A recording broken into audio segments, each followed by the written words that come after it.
Je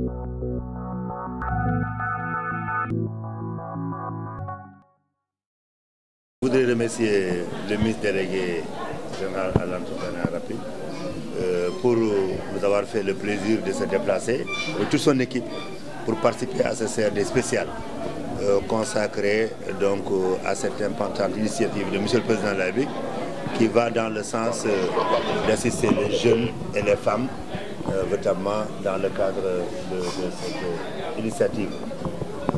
Vous l'avez vu, la salle était remplie.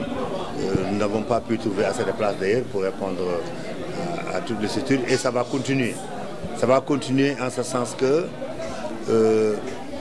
à l'occasion de ce CRD, des structures qui sont impliquées vont continuer le travail au niveau des 3 départements. 1,9 milliard, c'est une grosse enveloppe déjà pour faire face aux besoins qui seront exprimés. Mais il faut déjà comprendre dans l'esprit revolving qui va se faire, c'est que c'est un début et qui permettra aux structures les plus rapides, les plus performantes de pouvoir à chaque fois, annuellement, notamment de pouvoir progresser. Nous pensons que c'est une excellente initiative. Quelqu'un l'a dit tantôt, me l'a soufflé, que s'il avait moins de 40 ans et que ça aurait été peut-être l'occasion de sa vie d'avoir son entreprise. Le président de la République l'a toujours dit, il a répété, il veut donner l'occasion aux jeunes de pouvoir s'impliquer, de pouvoir réaliser leurs rêves. Et je pense que cette occasion leur est donnée aujourd'hui. Le délégué général a expliqué de fin en comble véritablement tous les enjeux, mais aussi toutes les perspectives et les modalités aussi de pouvoir bénéficier de ce financement, des financements. Il a insisté aussi sur la neutralité et par rapport à la transparence qui sont les maîtres mots dans ce financement. Donc, notamment, nous voulons engager les jeunes. Et d'ailleurs, pour répondre à cette volonté de M. le délégué général, nous avons impliqué toutes les structures qui mobilisent les jeunes et les femmes, qui sont les cibles, pour que ceux-là même aillent chercher les jeunes et les femmes et les accompagnent dans ce projet. Donc, moi, je suis sûr et certain que la région de Thiès, qui est connue pour ses performances dans les autres domaines, en tout cas depuis longtemps, c'est une région laboratoire où toutes les structures qui ont été mises en place, en tout cas on commence par ici, je suis sûr qu'au niveau de l'ADER, les résultats attendus seront atteints, voire dépassés. Voilà ce que j'ai pu dire et je vous remercie. Permettez-moi de remercier mon grand frère, le gouverneur Amadou Sy, mais aussi les honorables députés et présidente du conseil départemental de Tivaouane et les hauts conseils aux collectivités territoriales et le président du conseil d'orientation de l'ADER qui sont tous présents ici aujourd'hui à Thiès pour effectivement le dernier CRD, Comité régional de développement, que la délégation générale à l'entrepreneuriat rapide pour les femmes et les jeunes a eu à organiser sur l'ensemble du territoire dans tous les départements au cours de ce mois et demi écoulé. En effet, Thiès est la dernière étape et comme vous l'avez dit, nous avons pu allouer une enveloppe de 1,9 milliard à la région de Thiès, je dirais 2 milliards, qui est une première tranche. Car, comme vous l'avez demandé, nous avons utilisé des méthodes statistiques empiriques.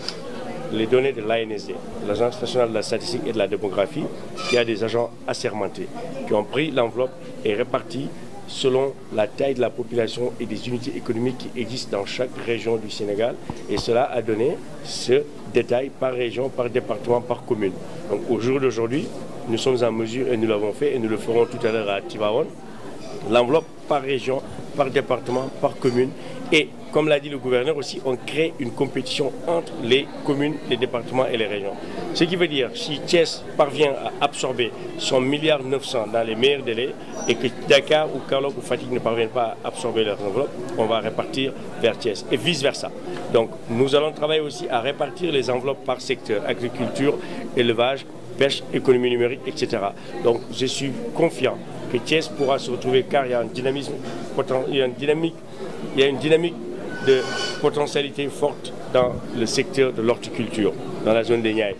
La pêche, Thiès est aujourd'hui la première région où il y a la production, où je dirais la pêche est très importante. Il y a aussi l'artisanat, il y a l'économie numérique. Donc tous ces secteurs pourront bénéficier de ressources et l'élevage aussi. Et Thiès pourrait se retrouver facilement avec 3 milliards, voire 4, ou là où Dakar a 5,9 milliards de façon conditionnelle. Le président de la République m'a chargé d'une mission en tant que délégué général pour m'assurer que les Sénégalaises et Sénégalais, partout où ils ou elles sont, puissent avoir ce financement. Les critères, c'est quoi? Il faut être jeune, homme, âgé de 18 à 40 ans, être femme sans limite d'âge. Et vous pouvez appartenir au Réumi, au PS, au PDS, à la paix. Nous, ça ne nous regarde pas. Car quand on va vous financer, on ne va pas demander à la présidente du conseil départemental de me donner la liste des membres de son parti. On va lui demander de nous donner la liste des citoyens de Tivaouane dont elle est en charge en tant que présidente du conseil départemental. Et elle ne va pas faire de discrimination dans le sens où c'est un projet républicain, c'est un projet du chef de l'État, et le chef de l'État, c'est le président de tous les Sénégalais. Ça, il faut qu'on soit clair là-dessus. Maintenant, quand les gens iront aux urnes, ils voteront pour qui ils voudront, mais nous, en âme et en conscience et en toute honnêteté, nous allons financer tout le monde. On a mis des guichets. Le premier guichet, c'est l'autonomisation, c'est de 0 à 500 000 francs. Le deuxième guichet, c'est de 500 000 à 5 millions, 5 millions à 10 millions, etc. etc. Et il y a des conditions qu'on va remplir pour pouvoir avoir ces financements. Pour les plus faciles, c'est l'autonomisation économique pour les femmes et les jeunes. En individualité ou en groupement, on peut avoir 100 000, 200 000, 300 000, 400 000, 500 000, 1 million et subvenir à ses besoins, rembourser et reprendre un autre crédit. Et ça, il faut que je réinsiste dessus. Le caractère remboursable de ces prêts, ce n'est pas des subventions, ce n'est pas des dons, c'est des prêts et nous travaillerons avec les autorités administratives compétentes.